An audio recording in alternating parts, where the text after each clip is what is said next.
So hello friends, welcome to my channel. So in the today video, we are diving into an important topic for anyone who is looking for streamlining their business processes with the Microsoft powerful tools like Power Apps licensing.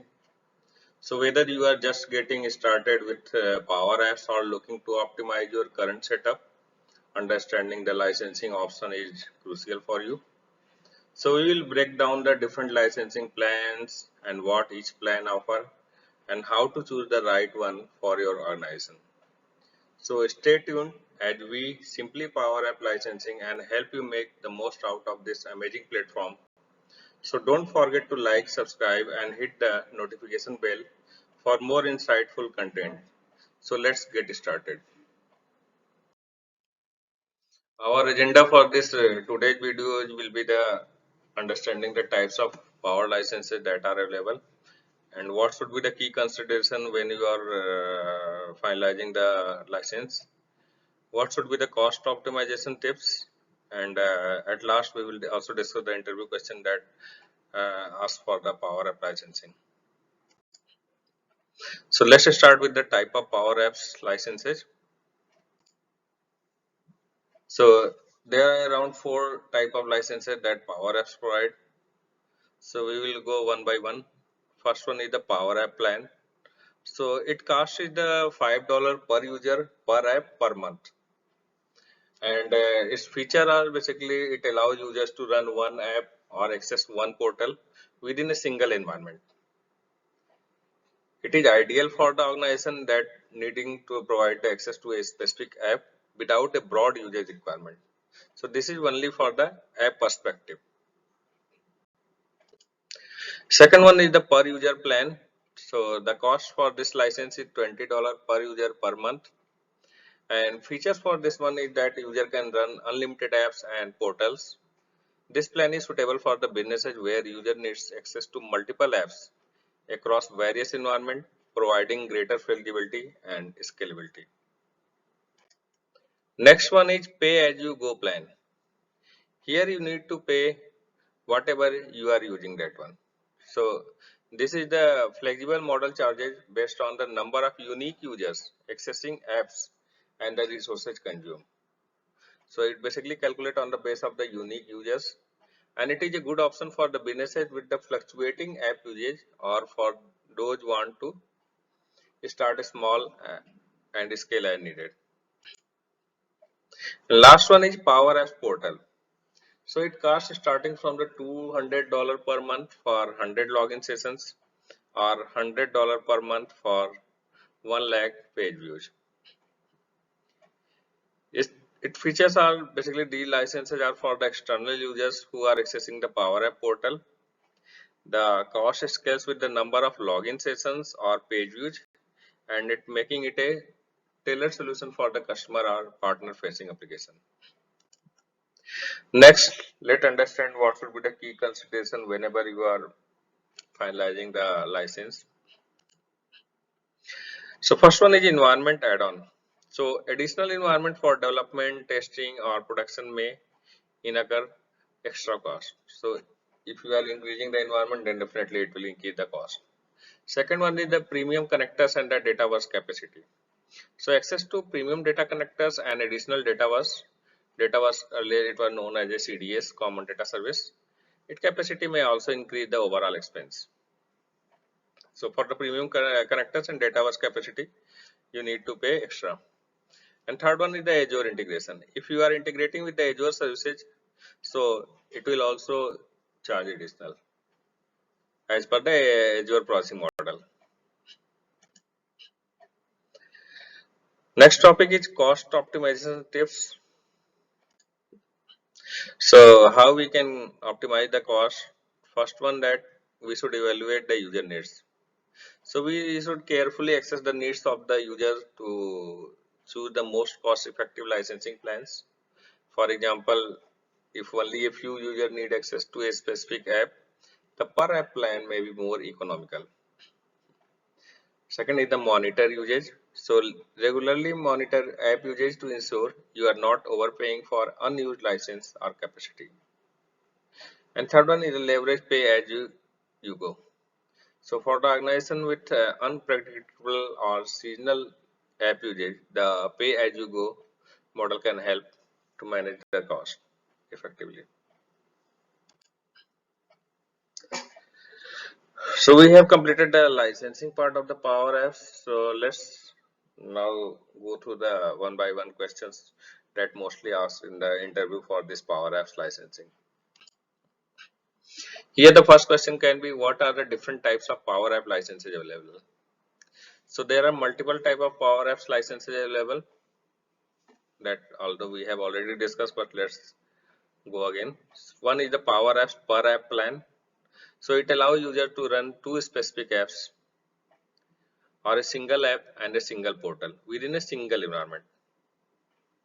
Second one is the Power Apps per user plan. It provides unlimited access to run any number of apps and portals across multiple environments. Third one is Power Apps included with Office 365. So it provides the basic capability that includes the Office 365 subscription, and it typically covers the simple apps and connectivity to standard connectors. Last one is Power Apps for Microsoft Dynamics 365. It includes the capability for the users licensed with Dynamics 365 applications. It provides access to both Dynamics 365 and the Power Apps. Next question is, how does the Power Apps per app plan work? So the Power App per app plan allows a user to run up to two specific apps. It can be combination of one app and one portal within a single environment. So this plan is suitable for the users who need access to a limited number of apps, and for this each user need a license for each pair of apps they want to use. Can we explain the Power Apps per user plan and its benefit? So Power Apps per user plan provides users with the ability to run unlimited apps and portals.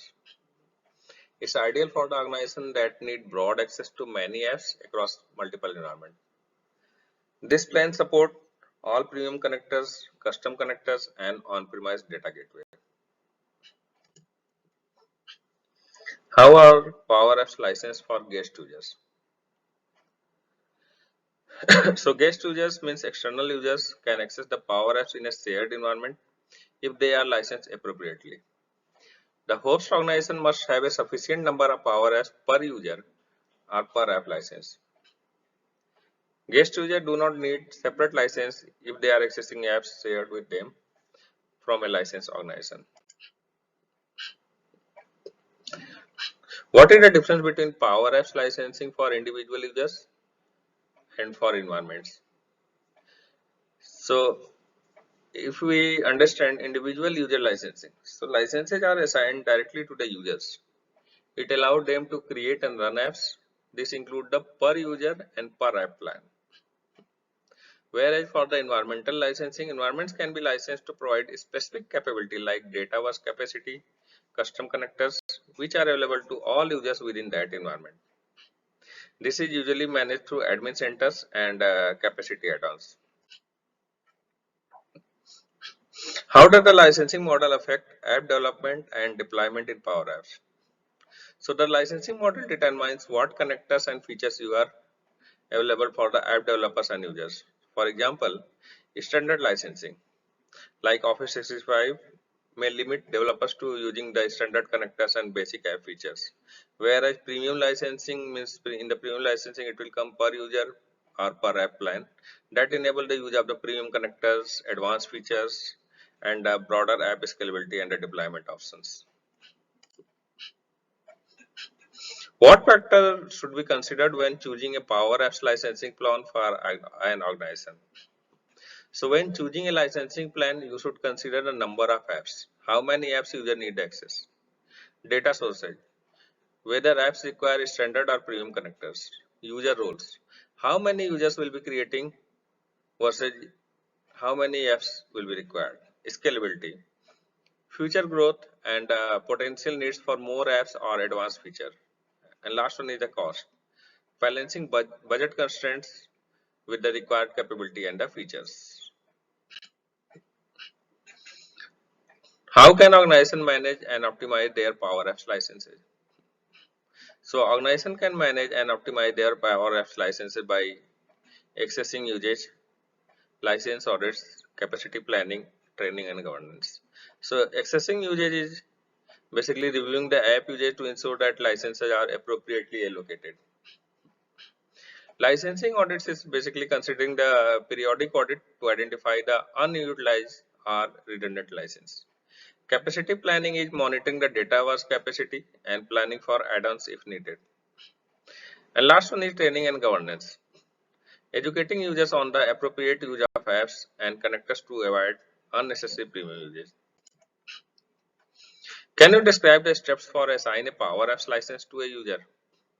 So how we can assign the PowerApps license to a particular user? So go to the Microsoft 365 Admin Center, navigate to user, then active user. Select the user you want to assign a license. In the user detail pane, select the license and the apps.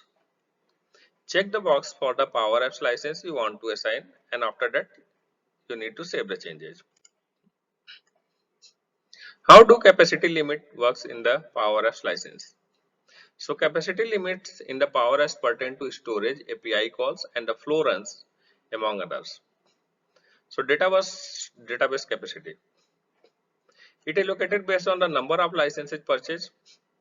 Each PowerApp license adds a certain amount of database and file storage. API call capacity. Each license includes a set number of APIs call per 24-hour period. If exceeding this limit may require additional capacity add-ons.